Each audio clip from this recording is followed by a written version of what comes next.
நாங்கள் யார்? எவ்வளவு எளிய பிள்ளைகள்!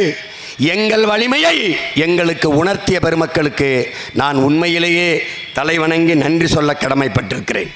நான் ரொம்ப சாதாரண மகன் என்று அஞ்சி எஞ்சி கவனமாக காலெடுத்து வைப்பேன். ஆனால் என்னையும் பார்த்து உலகம் பயந்தது. என்னை 2 முறை கனடாவில், அமெரிக்காவில் கைது செய்து திருப்பி அனுப்பினார்கள்.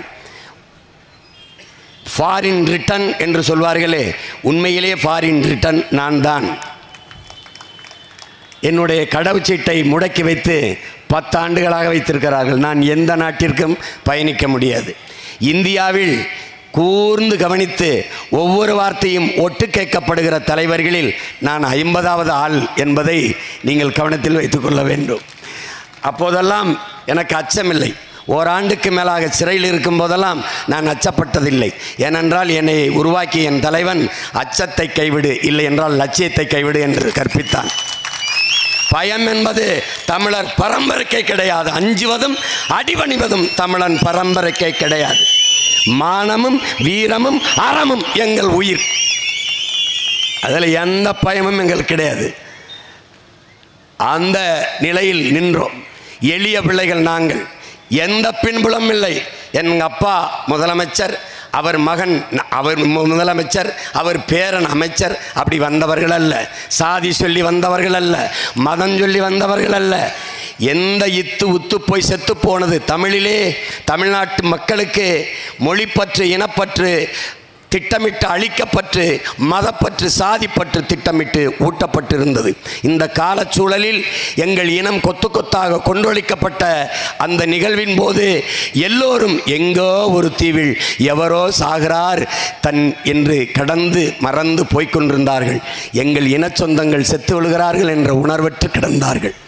அந்த காலச்சூழலில் நாங்கள் உணர்ந்து தெளிந்தோம்.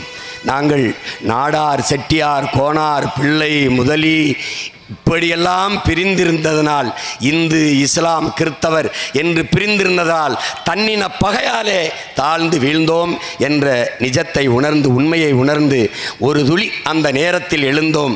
நாங்கள் இஸ்லாம் அல்ல, இந்துக்கள் அல்ல, கிறித்தவர் அல்ல, இதெல்லாம் அடையாளங்கள் அல்ல. வழிபாட்டிற்காக நாங்கள் ஏற்றிருக்கிற மதங்கள், மார்க்கங்கள்.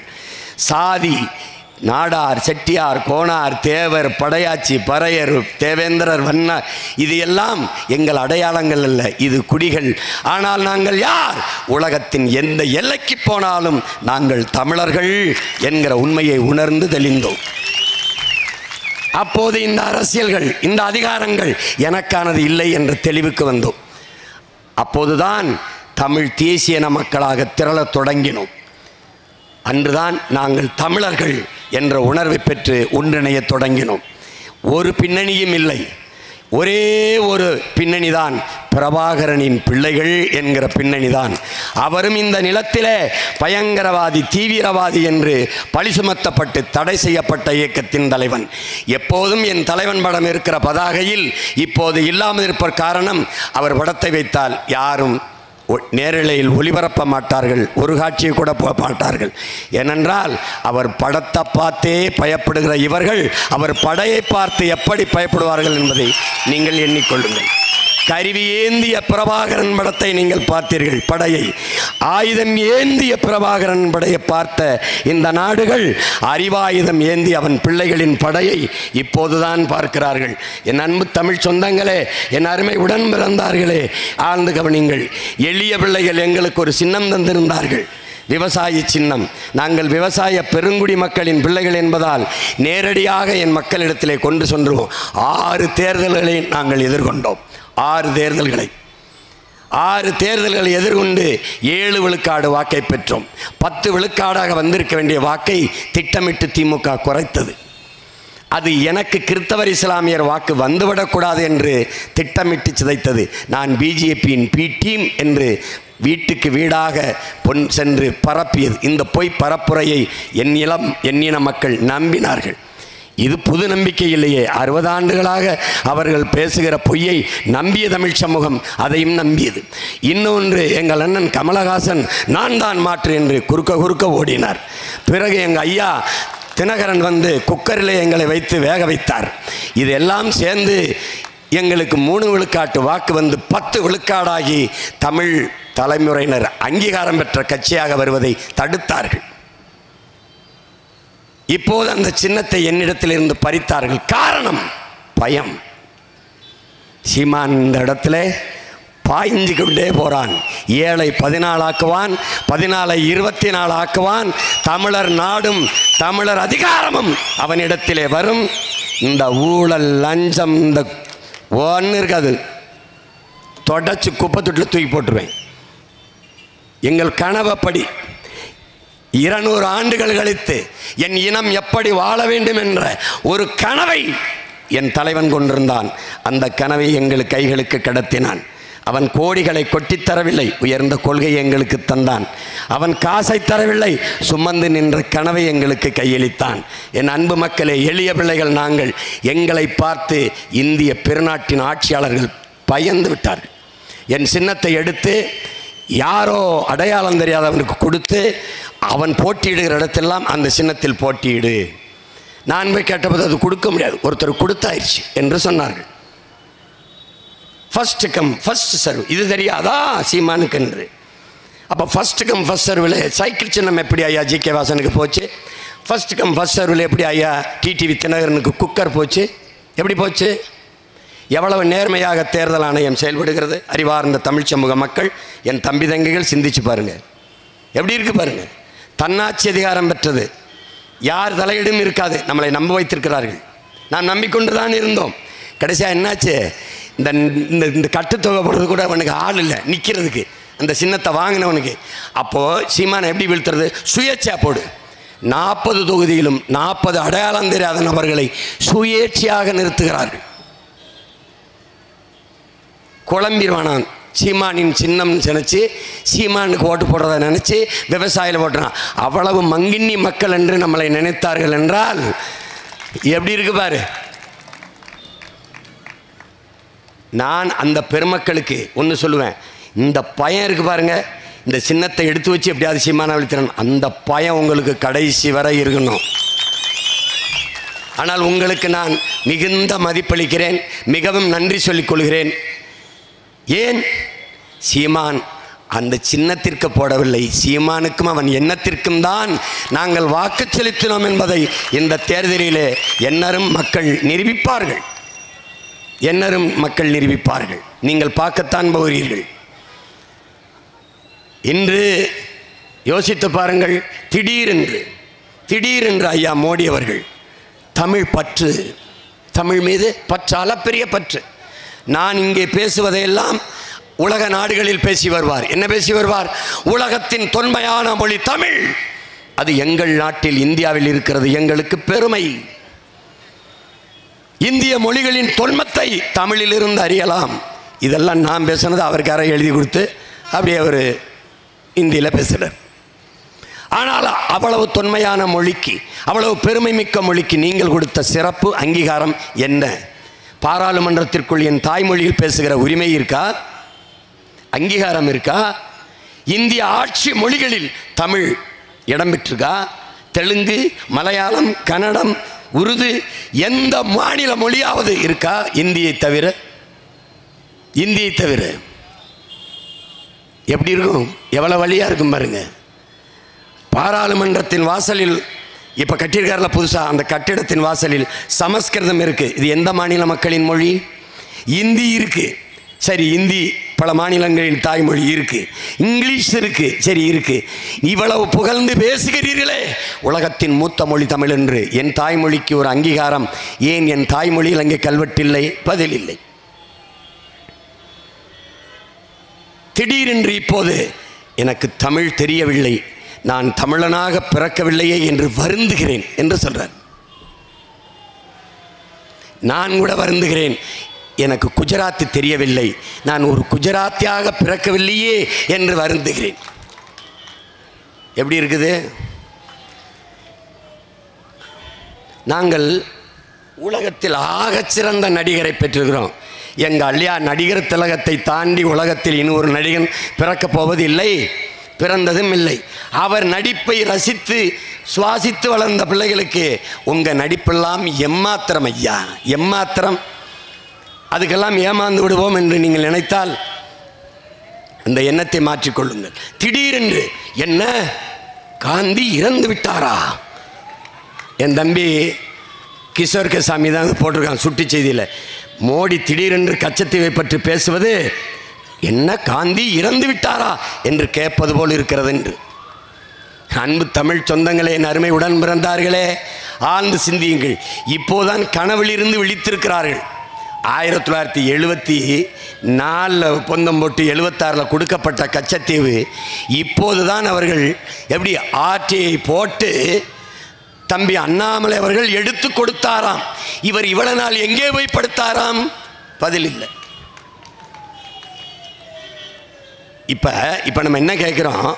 இந்த ஆட்சியை போட்டார்ல ஐயா, அதே மாதிரி கச்சத்தீவுக்கு ஒரு ஆட்சியை போட்டு தம்பி அண்ணாமலை எடுத்தர சொல்லுங்க. மேகதாது அணைக்கு ஒரு ஆட்சியை போட்டு எடுத்தர சொல்லுங்க. ஈழ படுகொலைக்கு ஒரு ஆட்சியை போட்டு எடுக்க சொல்லுங்க. அப்படி ஐயா குஜராத் கலவரத்தில் ஒரு ஆட்சியை, மணிப்பூர் கலவரத்துக்கு ஒரு ஆட்சியை போட்டு எடுத்தர சொல்லுங்க. அவர் சொல்றார், ஐயா இந்த கச்சத்தீவை இப்படி பன்னீர்ஷு காங்கிரஸ்ன்னு பார்த்து ஒவ்வொரு இந்தியனும் கொதித்து போயிருக்கிறான். கட்டாயமாக கொதிப்பான்ல. இப்படிப்பட்ட ஒரு கூட்டத்துக்கிட்ட நாடும் மக்களும் சிக்கிக்கிட்டமே நினைத்து ஒவ்வொரு இந்தியனும் கொதித்து போயிருக்கிறான். எப்படி இருக்கு? நாங்களும் தான் கொதித்து போயிருக்கிறோம். குஜராத் கலவரத்தையும் மணிப்பூர் கலவரத்தையும் நானும் என் தம்பிகளும் ஆட்சியை போட்டு எடுத்து பார்த்தோம். உண்மையிலேயே ஒவ்வொரு தமிழ் மகனும் கொதித்து போயிருக்கிறோம். உங்களை துரத்தி இந்த தேர்தலிலே விரட்டுவது என்று. என்ன கொடுமை பாருங்க. இத்தனை காலம் கழித்து இப்போது கச்சத்தீவை பற்றி பேசுகிறார்கள். 10 ஆண்டு காலம் பலமுறை வந்தார். 840 மீனவன் கொல்லப்பட்டிருக்கிறான். அப்போது வராத கச்சத்தீவின் பற்று தாமரை கடற்தாமரை மாநாடு போட்டார்கள். அப்போது வராத பற்று இப்போது வருகிறது. எப்போது? இன்னும் 10 நாளில் தேர்தல் வாக்குப்பதிவு வருகிறது. காரணம், இந்த எளிய மகன்தான். கச்சத்தீவு பரப்புரை தொடங்கிய நாளிலிருந்து தொடர்ச்சியாக கச்சத்தீவை பற்றி பேசுகிறான் சீமான். அது தேர்தலில் ஒரு பெரிய ஒரு பொருளாக பேசப்படுகிறது. அதனால் நாமும் அதை பேசுவோம். என்னைய பிஜேபியின் பி டீம் சொன்ன பெருமக்களே, நல்லா கவனிங்க. என்னோட பி டீம் தான் பிஜேபி என்பதை நீங்கள் நன்கு கவனித்து வைத்துக் கொள்ள வேண்டும். நான் வேல் வேல் வெற்றிவேல் என்று முருகன் என் முப்பாட்டன் என்று தூக்கினேன். ஏனென்றால் சிவனை பாட 63 நாயன்மார்கள், தேவாரம், திருவாசகம் இதெல்லாம் இருந்தது. என் பாட்டனுக்கு ஒன்றுமில்லை. என்னுடைய தமிழ்துறை பேராசிரியர் தோ பரமசிவம் அவர்களுடைய மாணவன் நான். எனக்கு கற்பித்தது சிவனுக்கு மூத்தவனடா முருகன். சிவன் காலம் வேறு, முருகன் காலம் வேறு என்னை படிப்பித்தார். அந்த முருகன் மார்க்கெட்டிழந்த நடிகன் போல இருந்தான். திருமுருகாற்றுப்படை நக்கீர பெருமகனார் பாடியதை தவிர வேறு பாக்கள் இல்லை. வந்தான் அருணகிரிநாதன், ஐயோ என் பாட்டன் எவனும் பாடாது அவனை மறந்து போகிறார்கள் என்று பாடினான் திருப்புகழ், பக்தி திருமுத்து திருநகை என்று.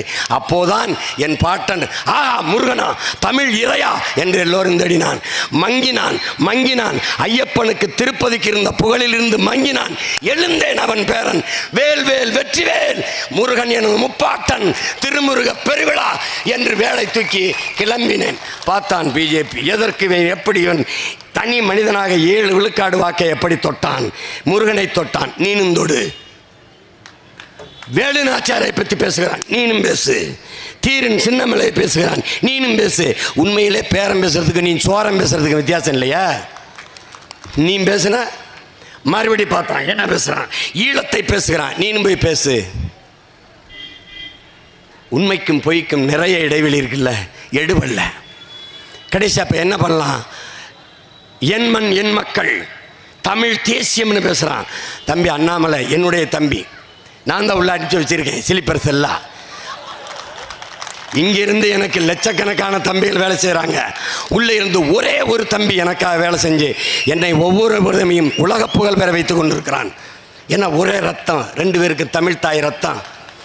அதில் நாங்கள் 2 பேரும் ஒரே தாட்ஸில் பயணிக்கிறோம். அப்படி அங்கே இருந்துக்கிட்டு என் மண் என் மக்கள், இது என்ன அரசியல்? என் மண் என் மக்கள் என் மண் வைத்து கர்நாடகாவில் நடந்தால் இந்தியாவை குறிக்குது, பீகாரில் நடந்தால் இந்தியாவை குறிக்குது, குஜராத்தில் நடந்தால் இந்தியாவை குறிக்குது, தமிழ்நாட்டில் நடந்தால் நான் வைத்த தமிழ் தேசிய அரசியலை குறிக்குது. என் மண் என் மக்கள். இப்போ யாருக்கு வேலை செய்கிறாரு பாருங்க. இப்போ எனக்காக கஷ்டப்பட்டு ஓட்டு கட்டிக்கிட்டு இருக்கா. அப்படி திருப்பி எங்கள் ஐயா எடப்பாடி திராவிட கொள்கை, அண்ணா திராவிடம், அனைத்து இந்திய அண்ணா எல்லாத்தையும் தூக்கி போட்டு எனக்கு வேலை செய்கிறாரு பாருங்க. தமிழர் உரிமை மீட்போம், தமிழ்நாட்டை காப்போம். அதுதான் நான் 15 வருஷமாக பேசிட்டு இருக்கிற அரசியல், தமிழ் தேச அரசியல். இதுதான் அம்மையார் கனிமொழி. தமிழுக்கும் தமிழருக்கும் யார் உண்மையிலே பாடுபடுகிறாரோ அவருக்கு வாக்கு செலுத்துங்கள். அது எனக்கு தான். தெரியுதா உங்களுக்கு? எல்லா கட்சியிலையும் நான் எனக்கு ஆள் வச்சிருக்கேன். இப்போ தெரியுதா? அதனால ஐயா ஐயா மோடி ஐயா, என் தம்பி எனக்கு வேலை செய்கிறாருங்கிறதில் நீங்கள் கவனத்தில் வச்சுக்கிட்டு வேலை செய்யுங்க. நீங்கள் கச்சத்தீவை மீட்டுருவீங்களோ? நாங்கள் நம்பிடுவோம்ல, நம்பிடுவோம் இல்லையா? எப்படி இந்த 2 கோடி பேருக்கு வேலை நம்பணும், தந்துட்டீங்க. 15 லட்சம் ரூபாய் ஒவ்வொருத்தருடைய வங்கி கணக்குலையும் போடுவேன், நம்பணும், போட்டீங்க. இன்னும் செலவழிச்சு முடியல, போட்டீங்க, செலவழிச்சு முடியல. பணம் செல்லாது, ஐயோ கருப்பு பணம் ஒளிந்துவிடும், ஊழல் ஒளிந்துவிடும், பயங்கரவாதம் ஒளிந்துவிடும், நம்பினோம், ஒளிஞ்சிருச்சு. நீங்கள் என்னைக்கு கருப்பு பணம் செல்லாது தீவிரவாதம் ஒளிமினீங்களோ சரியாக 40 நாளில் போட்டு தள்ளிட்டான்.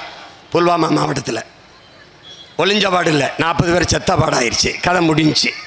அதுக்கப்புறம் 50 நாட்கள் பொறுத்து கொள்ளுங்கள், உங்களை சொர்க்கத்தில் கொண்டு வைக்கிறேன் என்று பல என் சொந்தக்காரம்பரம் செத்து அவனா சொர்க்கத்துக்கு போனானே ஒழிய நீங்கள் வச்ச பாடு இல்லை. கேஷ்லெஸ் எக்கனாமிங்க. எஸ்பிஐ பேங்கில் ஒரு வங்கியில் காசு இல்லை, தலையில் கை வச்சு எப்படி படுத்தாரு, அப்பா ஒரு வங்கியில் பணம் இல்லை, கேஷ்லெஸ் எக்கனாமி ஓவர். எப்படி இருக்கு? இதான் இவர். இத்தனையும் நம்ப வைத்தீர்கள். விகாஸ் என்றீர்கள், வளர்ச்சி என்றீர்கள், நம்பினோம். வளரும் நாடு பட்டியலே இந்தியா இல்லை. டெவலப் என்றீங்க, பறக்க ஒரு ஃப்ளைட் இல்லை, ஒன்றுமே கிடையாது. டெவலப் நீங்கள் கத்தும்போது நாங்கள் எந்திரிச்சிருக்கணும். எப்படி? எதுக்கடா இவர் இவ்வளோ அக்கறை கத்துறாரு அப்படின்னு. நல்ல காலம் பிறக்குது குடுகுடுப்பக்காரன் அடிக்கிறது நம்ம போடுற அரிசி மிளகா நம்ம கொடுக்குற காசுக்கு தான் அடிப்பான். அதை கொடுத்து அனுப்பியிருந்துருக்கணும். நம்ம விட்டதை தப்பா போச்சு. இவர் என்ன பண்ணிட்டாரு? வளருதுன்னு உண்மையிலே வளருது. அம்பானி குடும்பமோ அதானி குடும்பமோ நாம் இப்படியே தெருவெழுதிடுறோம். இதுதான் இவர். இத்தனையும் நம்பி ஏமாந்தது போல கச்சத்தீவை நீங்கள் மீட்பீர்கள் என்று நாங்கள் நம்பிட்டோம். ஐயா உங்களுக்கு தெரியுமா ஐயா, நீங்கள் ஆட்சியில் இருக்கும்போது, அம்மையார் ஜெயலலிதா இருக்கும்போது ஒரு வழக்கு போட்டார்கள் கச்சத்தீவை மீட்கணும்னு. காங்கிரஸ் ஆட்சியில் இருக்கும்போது ஒரு வழக்கு போட்டார்கள். அப்போது காங்கிரஸ் என்ன பதில் மணி தாக்கல் செய்தது? அன்பு தம்பி தங்கைகளே, கச்சத்தீவை கொடுத்தது தான், திருப்பி எடுக்க வேண்டும் என்ற பேச்சுக்கே இடமில்லை. இது காங்கிரஸ்.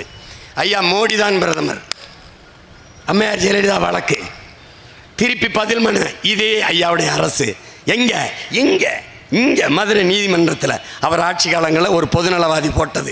எப்படி தெரியுங்களா? கச்சத்தீவை திருப்பி எடுக்க வேண்டும் என்ற பேச்சுக்கே இடமில்லை, கொடுத்ததான். சேம் பிளட், ஒரு மாறுதலும் இல்லை. இப்போ திடீர்னு என்ன கச்சத்தீவை காணாமா? என் பங்காளி வடிவேல் சொல்லுவான்ல, இங்கே இருந்த கிணறு காணா. ஐயா கிணறு காணாமாங்கிற மாதிரி கச்சத்தீவை காணாமா? எப்படி? இதனால் தான் சொல்கிறேன், என் உடன் பிறந்தவர்களே, விழித்துக் கொள்ளுங்கள். அத்தனையும் ஏமாற்று வெற்று வார்த்தைகள். வாயிலே தேனே ஊற்றினால் நீங்கள் சாப்பிடலாம், இவர்கள் காதுகளில் ஊற்றுவார்கள். கவனமாக இருங்கள். நல்லா தெரிஞ்சுக்கிறீங்க. இந்திய கட்சிகள் Congress, Bharatiya Janata, party between change, no policy change. நல்லா விவரமாக புரிஞ்சுக்கணும். இவர்களுக்குள் எந்த கொள்கை மாற்றம் கிடையாது. இவர்கள் எந்த தேசிய நிலத்திற்கும் உள்நுழைய விடக்கூடாது. நம்ம பாட்டன் தீரன் சின்னமலை, அவன் வரலாற்றை தெரிஞ்சுக்க. இந்த பார், தமிழர்கள் தான் திப்பு சுல்தான் ஹைதர் அலி படையிலே கூலிகளாக இருந்து கப்பம் வசூலிச்சு ஓடுறார்கள். குதிரையிலே ஒருவன் மறைக்கிறான், அடித்து பறிக்கிறான். என் நிலத்திலிருந்து எப்படா நீ கப்பத்தை கொண்டு போகலாம் என்று. எல்லாம் கவனிச்சுக்கணும் வரலாறு. நீ படிச்சிருக்க வாய்ப்பு இல்லை, அண்ணன் சொல்கிறத கேட்டுக்க. எப்படா கொண்டு போகலான்னு அடித்து பறிக்கிறாரு. படித்த உடனே அவங்க கொடுத்துட்டு, ஐயா அங்கே கேட்டால் நாங்கள் என்ன பதில் சொல்கிறது அப்படின்னோடனே, போடா சென்னி மலைக்கும் சிவன் மலைக்கும் இடையில் சின்ன மலை பறிச்சுக்கிட்டான்னு சொல்கிறான், போடா அப்படின்னு. அங்கே போனால் ஹைதர் அலியும் திப்பும் திப்பு ஹைதர் அலி அப்படியா என்னது வெறுங்க இடம் வந்திருக்கியா ஐயா அப்படியே அடித்து பறிச்சுக்கிட்டாங்கய்யா. யார் எத்தனை பேர் ஐயா? ஒரே ஒருத்தன் ஆடி போயிட்டாங்க. ஒருத்தன் இத்தனை பேர் அடித்து பறிச்சிட்டானா? ஆமையா. அவனுக்கு என்னடா வயசு இருக்கும்? 19 வயசு. பயந்துட்டார். அவரை எதிர்த்து சண்டை போட நினைத்த நமது பாட்டன் வீர பெரும்பாட்டன் சின்னமலை வெள்ளையன் நுழைந்த பண்ண முடிவெடுத்தான். டே ஹைதர் அலியின் திப்பு இங்கே தான் இருப்பான், எப்போ வேணாலும் போடலாம் சண்டை, பொது எதிரிடா வெள்ளைக்காரன், அவனை அடிக்கணும்டான்னு ஹைதர் படைக்கே போனேன். எப்படி இருக்கு இது வரலாறு? நீ தீரன் சின்னமலை, நம்ம பாட்டி வேலு நாச்சியார், நம்ம மன்னர்கள் மருதீரவர்கள், நம்ம வீர பெரும்பாட்டர்கள், இவர்களை வரலாறு எழுதும்போது நீ ஹைதர் அலி திப்பு சுல்தான் இல்லாமல் எழுத முடியாது. பாட்டி வேலுநாச்சியாருக்கும் மருதபாண்டியர்களின் வரலாறு எழுதும்போது கோபாலனரைக்க பெருந்தகையையும் நமது ஹைதர் அலி திப்பு சுல்தானையும் கழித்துவிட்டு எழுத முடியாது. நமது வீர பெரும்பாட்டியார் கணவனை இழந்து கைக்குழந்தையோடு நாட்டை விட்டு வெளியேறிய போது முதலாக பெற்ற மகளாக அரவணைத்து ஆதரவு கொடுத்திய பெருந்தகை கோபால் நாயக்கர் என்பதை தமிழ் இளம் தலைமுறையில் மறந்துவிடக்கூடாது. வரலாறு இது பதிவு செய்யாமல் இருக்கலாம், ஆனால் உங்கள் அண்ணன் பதிவு செய்வதை மனசில் வைத்துக் கொள்ளுங்கள். அடுத்து ஹைதர் அலி திப்பு சுல்தான் படைகட்டு உதவி கேட்கிறார். எங்கிருந்து? கோபால் நாயக்கர் இடத்தில் இருந்தே, அரண்மனையில் இருந்தே எழுதுகிறார். படைகட்டு திப்புக்கிட்ட உதவி. 3 கடிதம் போயாட்டு பதிலாக வரவில்லை. நேரடியாக 4 வீரர்கள் போகிறார்கள். குதிரையிலே போய் நின்று ஹைதர் அலிகிட்ட நிற்கும்போது, ஹைதர் அலி எங்கள் வேலு நாச்சியார் வரவில்லையா என்று கேட்கும்போது ஒரு வீரன் முன்னாடி போய் தலைப்பாகை கலட்டி தலைமுடியை விரித்து விடுகிறார். வேலு நாச்சியார் நமது பாட்டி. அந்த நொடியில் இருந்த அன்பு தமிழ் தம்பிகளே, அந்த நொடியில் இருந்து ஹைதர் அலி இடத்துல உறுதியிலே நமது பாட்டி பேசினாள். உறுதியிலே ஒரு மான தமிழ் மரத்தி உறுதியிலே பேசினாள். என்னரும் தாய்மொழி உறுதை ஒரு தமிழ் மகள் இப்படி பேசுகிறாளே என்ற தலைவி, அன்பு மகளே வா என்று அழைத்து கொண்டே போய் அரண்மனையிலே தங்க வைத்து பாதுகாப்பு கொடுத்தான். உங்களால் நம்ப முடிகிறதா? அவன் வேறு மதம், இவள் வேறு, இவள் வழிபாடு வேறு. அரண்மனைக்குள்ளே பாட்டியின் குலதெய்வமான ராஜா ராஜேஸ்வரி கோயிலை கட்டி கும்பிட்டுக்கொள் மகளே என்று சொன்னவன் ஹைதர் அலி. 5000 படை வீரர்களை பாட்டிக்கு அனுப்பும் போது தன் 19 மகன் திப்பு சுல்தானை பீரங்கி படையின் தளபதியாக இருந்து நம் வீர மாதா, நம் ராஜா மாதா வேலுநாச்சியின் படையின் கீழே இருந்து சண்டை செய் மகனே என்று திப்புவை அனுப்பி வைத்தார். அந்த திப்பு விடுதலை போராட்டத்திற்காக வீர போர் புரிந்து மறந்த மறவனை ஹைதராபாத்திலே அவனுடைய நிகழ்வை கொண்டாட விடமாட்டார்கள்.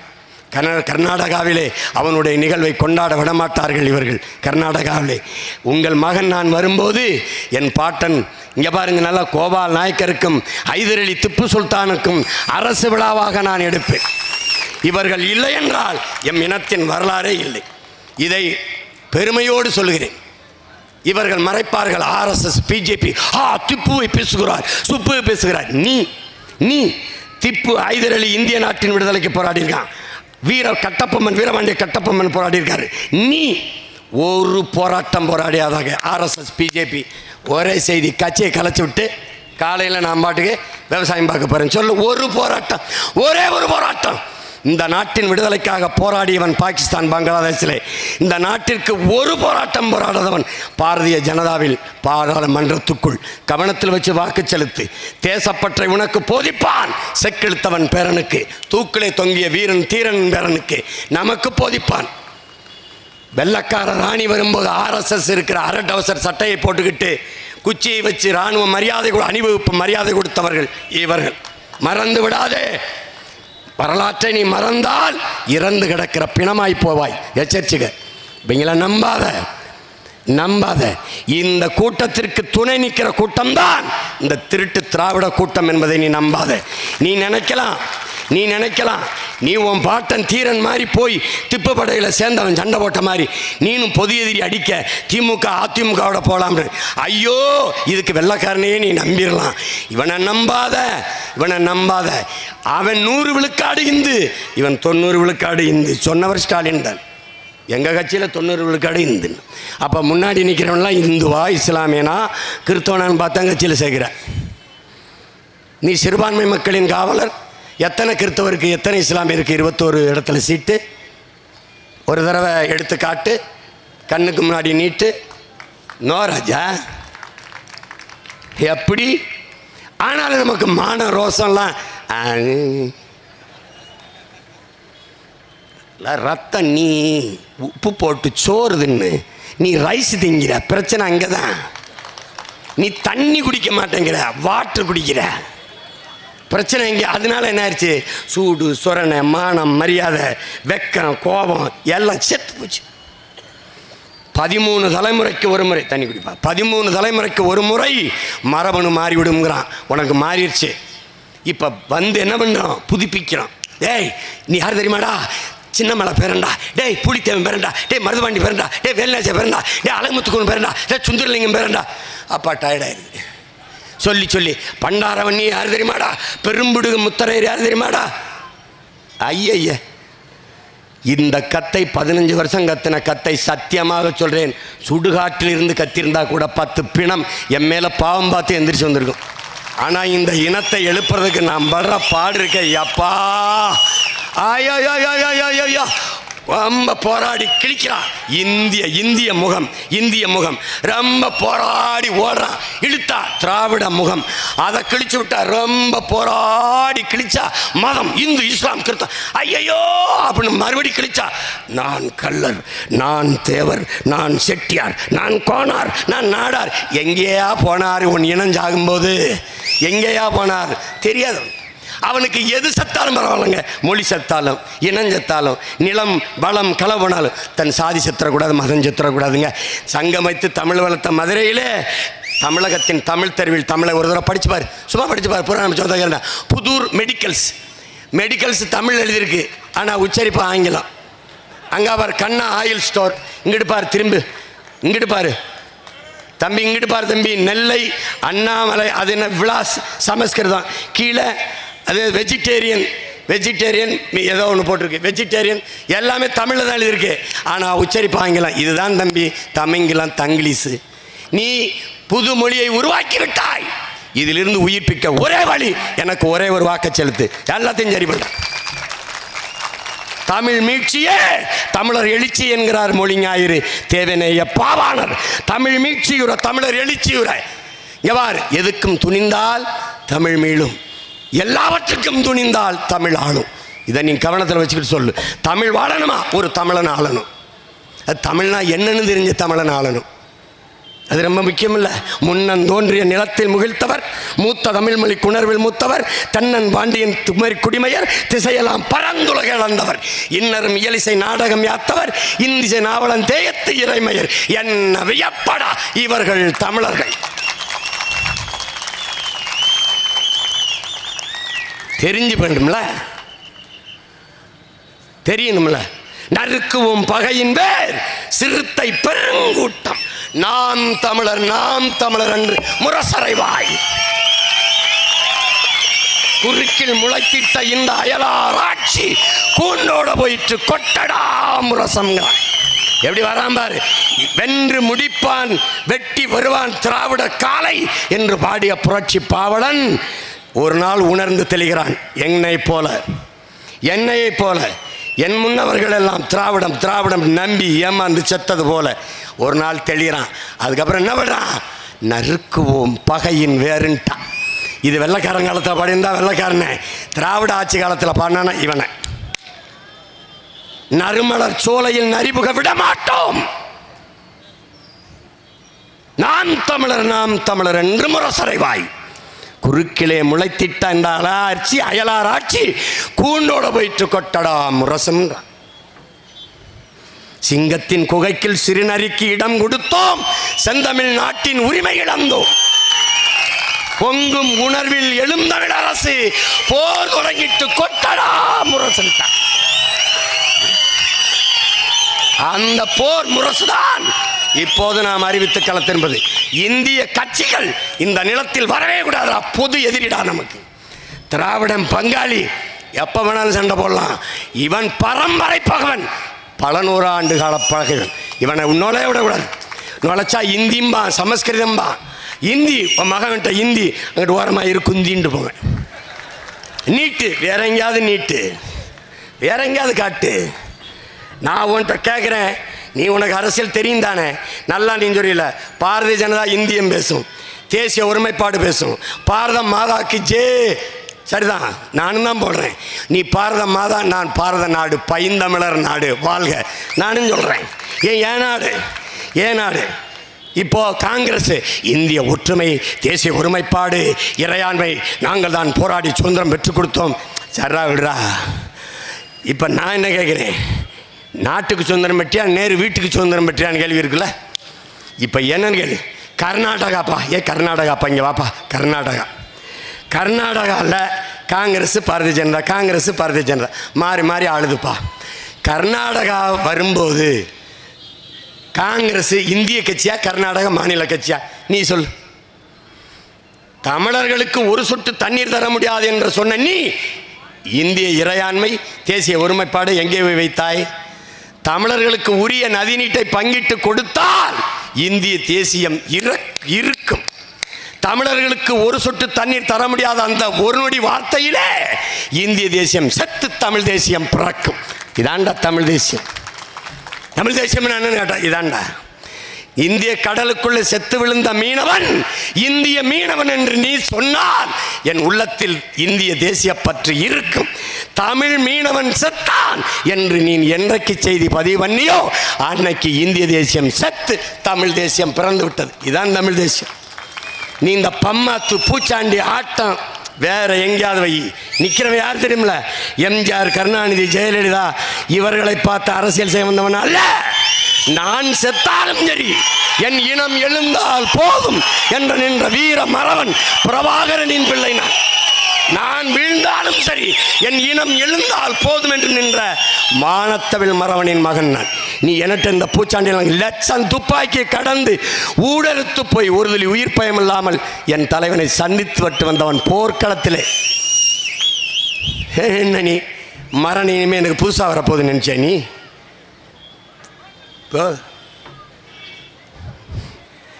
இதில் அதான் இந்திய கட்சியா, தேசிய ஒருமைப்பாடம் உங்களெல்லாம் உள்ள விட்டா என்ன ஆகும் எனக்கு?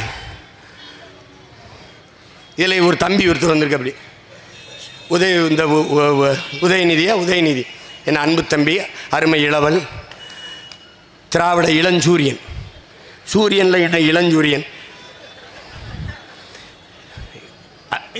சூரியனில் சின்ன சூரியன், குட்டி சூரியன். அது அப்படி வயிற்றுலேயே வச்சு வளர்ப்பாங்க. கருணாநிதி ஐயா இருக்கார்ல, ஸ்டாலின் ரொம்ப நாள் கங்கார் மாதிரியே வளர்த்து வந்து 65 வயசில் தான் இளைஞரணியிலேருந்து வெளியில் வர்றார். இவரை 45 வயசு வரைக்கும் வளர்த்து அப்புறம் இளைஞரணியில் கொண்டாந்து சேர்க்குறாங்க. இப்போ ஸ்டாலின் வயிற்றுக்குள்ளே ஒரு கங்காரு குட்டி, அதான் நம்ம தம்பி. அப்படியே வச்சு பட்டம் சூட்டி உட்கார வச்சுருவாங்க. 29 வருஷம்தான் ஆண்டுகள் தான் என் அருமை பெரும்பாட்டன் அருண்மொழியும் அவன் மகன் அரசேந்திரன் ஆண்டிருக்கான். நீங்கள் எத்தனை ஆண்டுகள் என்ன உங்கள் அப்பம்ட்டு சொத்து தமிழ்நாடு பட்டா போட்டு கொடுத்துருக்கு உங்களுக்கு? தகர்த்தெறிகிறம்பார், நீ தகர்த்தெறிகிறம்பார். அதே வசனம், நாங்கள் வந்தால் சுங்கச்சாடியை தூக்கி போடுவோம், நாங்கள் வந்தால் நீட்டை ஒழிச்சு போடுவோம், நாங்கள் வந்தால் தாலிக்கு தான் கொடுப்போம், நாங்கள் வந்தால் கூட்டுற கொண்டு ரத்து பண்ணி போடுவோம், நாங்கள் வந்தால் இதை பண்ணி போடுவோம். Same drama, same play, please change it, that is old. இன்னும் ரொம்ப அவங்க தாத்தா காலத்துலேருந்து ஒரே திரைக்கதை வசனம்ங்க. அவங்க தாத்தா பெரிய நாடக ஆசிரியர், ஆனால் அதே நாடகத்தை 60 வருஷமாக போட்டுக்கிட்டு தான். ரொம்ப பழசாக இருக்குது, கொஞ்சம் மாற்றி போடுங்க, ஒரு வசனத்தையாவது மாற்றுங்க. ஆக அந்த வகையிலே இது எதற்காக குறிப்பிடு என்றால், ஏன் இதை சொல்ல வருகிறேன் என்றால், இந்த இடத்துல இந்த செய்தி எதற்காக நான் பதிவு செய்ய விரும்ப, எதையாவது ஒன்று பதிவு செய்யுங்க ப்ளீஸ். அதான் தங்கச்சி எழுது, பேப்பர் வேணுமில்ல அப்படின்னு. தம்பி நீ என்ன வேணாலும் செய் தம்பி. இந்த மருதநாயகம்னு பாட்டு இருக்கான் பாரு, அவன் ஒரு வீரன், பெரும் துரோகி. இந்த கூலிக்கு சண்டை போடாம பாரு, நல்ல வீரமாக இருக்கும் பாரு. அந்த மாதிரி வெள்ளைக்காரங்காலத்தில் கூலிக்கு சண்டை போட்டவன் தெரியுமா தெரியாதா? பெரிய வீரன், என் ஊரில் பனையூரில் பிறந்தவன் தான். அந்த வீரத்தை வெள்ளைக்காரனுக்கு விற்றவன். நம்ம என்ன சொல்லுவான், டே மச்சான் ஒரு பிரச்சனைடா, 4 பேரில் கூட்டி வாடாண்ணா. ஓகே மச்சான், என்ன மச்சான், நல்லா பிரியாணிடா, குவாட்டருடா, காசுடா. இதுதான் சோழியை முடிச்சோன்னா 1 லட்ச ரூபா கொடுக்குறடா. இப்படி போய் கூலிக்கு சண்டை போட்ட பையன். இந்த காலத்தில் இதான், அந்த காலத்தில் அவர் யார்? பிரிட்டிஷ் கூப்பிட்றானா, போ யாரை போ புலித்தோனோட போய் சண்டை விடு, இவன் தான். அப்புறம் நம்ம பாட்டு அழகுமுத்துக்கோணும், இவனோட தான்.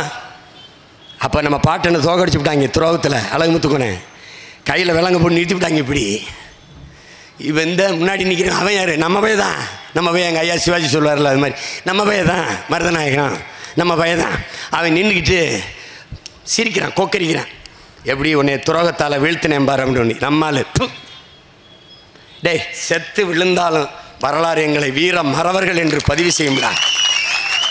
நீ வென்று நின்றாலும் வரலாற்றில் நீ துரோகி என்று தான்டா பதிவு செய்யப்படுவாய் அப்படின்னு. அதுக்கப்புறம் அவர் பிரான்ஸில் வெள்ளைக்காரன் கொல்ல போகிறேன், இவனை விட்டு வைக்க கூடாது, மருதநாயகத்தை கொண்டுருனானே அவன் திரும்பிட்டான். அவர் மேலே திரும்ப இவருக்கு என்ன பண்ணணும்னு தெரியல. பிரான்ஸுக்கிட்ட படை உதவி கேட்குறாரு. வரும்னு காத்திருந்தார், வரலை. இஸ்லாமிய அதுக்குள்ளே மாறிட்டார். என்னென்னமோ பண்ணி பார்த்தாரு, முடியல. தூக்கில் போட்டாங்க. அவரை சாகலைங்க. எவ்வளோ பெரியவர் நான் இருப்பா. தூக்கு கயிற்றுல தொங்கி சாகலை, கயிறு இருந்து விழுந்துட்டான். இப்போ என்னடா பண்ணலாம்னு வெட்டுறாங்க. அப்போ கூட அவனுக்கு பயம்ங்க. கையை தனியாக, இந்த கையை தனியாக, இந்த காலை தனியாக, இந்த காலை தனியாக, கழுத்தை தனியாக துண்டமாக வெட்டி கொண்டாங்க. பார்த்தியா, அப்படிப்பட்ட வீரங்க இருந்த நிலத்தில் இனத்தில் நீ வந்திருக்க. சோரம் போயிடாத. நல்லா இருப்ப, எச்சரிச்சுக்க, பிழைச்சிக்க. இந்த அண்ணனை விட்டால் உனக்கு நாதி கிடையாது, எனக்கும் உங்களை விட்டால் நாதி கிடையாது. உன் மொழி வாழணும், உன் இனம் வாழணும். இந்த மண்ணின் மக்கள் எல்லாம் வறுமையின்றி செழுமையாக வாழணும். எல்லாருக்கும் கல்வி, எல்லாருக்கும் மருத்துவம், கல்விக்கேற்ற வேலை வாய்ப்பு, தூய குடிநீர், தடையற்ற மின்சாரம், பயணிக்க சரியான பாதை, பாதுகாப்பான சுற்றுச்சூழல், சுவாசிக்க நல்ல காற்று, வருங்கால பிள்ளைகளின் பாதுகாப்பான வாழ்க்கைக்கு எல்லாம் உனக்கு வரணும்னா இந்த மகனை நீ கெட்டியாக பிடிச்சிக்க. என் தங்கச்சிக்கு ஒரு ஓட்டை போட்டு இந்திய நாடாளுமன்றத்துக்கு அனுப்பி. இங்கே பாரு, பல பேர் வாழ்க்கையை நான் கெடுத்திருக்கேன். நீ நல்லா வாழணும்னு அவளை வேலையை விட்டு வர சொல்லியிருக்கேன். படிச்சுக்கு இந்த 2 டாக்டரை படிக்கிறத விட்டு வாங்கடான்னு இருக்கேன். பல பேர் வேலையை விட்டு வந்து என் கூட நிற்கிறான். ஏன்? தான் வீழ்ந்தாலும் சரி, என் இனம் எழுந்தால் போதுங்கிற எங்கள் தலைவன் தத்துவத்தை ஏற்று நீ எங்களை மொத்தமாக சேர்த்து வீழ்த்தி இது பண்ணிடாத. அண்ணன் கூட்டிகிட்டு போய் நம்ம பொழப்பு கெடுத்து பிடிச்சின்னு சொல்ல வச்சிடாத. நான் என் பிள்ளைகளை வென்று பாராளுமன்றத்துக்கு அனுப்பினேன் என்ற பெருமையை எனக்கு தரணும். ஆகப்பெரும் ஆளுமைகளை தேடி தேடி பொறுக்கி இங்கே நிறுத்தியிருக்கேன். ஏன்? நான் பொறுக்கு விதை மரபினன். சேவலையும் சண்டை போட என் முன்னோர்கள் வைத்தது வேடிக்கை பார்க்கல் அல்ல என் உடன் பிறந்தவனே. கிடாயும் மோத விட்டு கிடாச்சண்டை போட்டது வேடிக்கை பார்க்க அல்ல என் உடன் பிறந்தவனே. ஜல்லிக்கட்டு காளையை, அப்படி அடக்க முடியாத காளையை எதற்கு எடுத்துனா தமிழன் மரபு. இந்த பார், தோத்து போன சேவல் அடுத்த நொடி அடுப்பிலை கரியாகும். வென்ற சேவல் இனப்பெருக்கத்துக்கு வைத்திருப்பான். தோற்று போன கிடாய் கரியாகி மீதி கறி உப்பு கண்டமாகும். வென்ற கிடாய் இனப்பெருக்கத்துக்கு இருக்கும். ஜல்லிக்கட்டு காலையில் அடக்க முடியாத காலை எதுவோ அதுவே அடுத்த தலைமுறைக்கு இனப்பெருக்கத்துக்கு இருக்கும். இதுலேருந்து என்ன தெரியுது? ஆட்டிலும் கோழியிலும் மாட்டிலும் கூட அடுத்த தலைமுறைக்கு வீரத்தை கடத்திய பரம்பரையில் வந்தவன் நான் என்பதை நீ நினைவில் வச்சுக்கணும். அப்புறம் ஆட்டு மாட்டு கோழியிலேயே வீரம் பார்த்த வேணாம். என்னில் எப்படி இருப்பேன்? சோரம் போவனா? நிமிந்துரு, இந்த வாட்டி நிமிந்துரு. ஓட்டு போட போற பொண்ண ஒதுங்கி நிற்காத. கண்ட சின்னங்கண்டு கலங்கி நிற்காத. உழைக்கும் மக்கள் சின்னம் இந்த ஒளி வாங்கி சின்னாயே. உழைக்கும் மக்கள் சின்னம் இந்த ஒளி வாங்கி சின்னம். நாள்தோறும் பாடுபட்டோம் ஆனாலும் துன்பப்பட்டோம். நாள்தோறும் பாடுபட்டோம் ஆனாலும் துன்பப்பட்டோம். யாரார்க்க ஓட்டம் போட்டோம், ஓட்டாண்டி ஆகி புட்டோம். யாரார்க்க ஓட்ட போட்டோம், ஓட்டாண்டி ஆகி புட்டோம். இந்த நிலம் மாற நான் வேற என்ன கூறைய. இந்த நிலம் மாற நான் வேற என்ன கூற. ஓட்டு போட போற அப்பா, ஓட்டு போட போற அம்மா, ஓட்டு போட போற தங்க ஒதுங்கி நிற்காத. கண்ட சின்னங்கண்டு கலங்கி நிற்காத. உழைக்கும் மக்கள் சின்னம் இந்த ஒளி வாங்கி சின்னம். விலைவாசி ஏறி போச்சு, வாழ்க்கை நிலம் மாறி போச்சு. விலைவாசி ஏறி போச்சு, வாழ்க்கை நிலம் மாறி போச்சு. பாடுபட்ட ஏலசனம் பரிதவிக்கு நிக்கலாச்சு.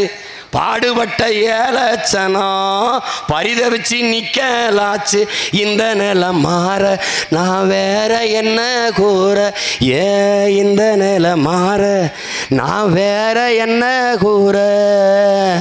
ஓட்டு போட போற பொண்ண ஒதுங்கி நிற்காத, கண்ட கண்ண சின்னங்கண்டு கலங்கி நிற்காத. உழைக்கும் மக்கள் சின்னம் இந்த ஒளி வாங்கி சின்னம், உழைக்கும் மக்கள் சின்னம் இந்த ஒளி வாங்கி சின்னம். உண்மைக்கு, நேர்மைக்கு, தூய்மைக்கு, எளிமைக்கு எல்லாவற்றையும் மாற்ற துடிக்கும். வறுமைக்கு, ஏழ்மைக்கு இது எல்லாவற்றையும் ஒழிக்க மாற்ற துடிக்கும் தலைமைக்கு ஒரே சின்னம் மைக்கு. அதை கவனத்தில் வைத்து வாக்கு செலுத்துங்கள். ஆக சிறந்த கல்வியாளர் அறிவார்ந்த பெருமகளின் அன்பு தங்கை சத்யா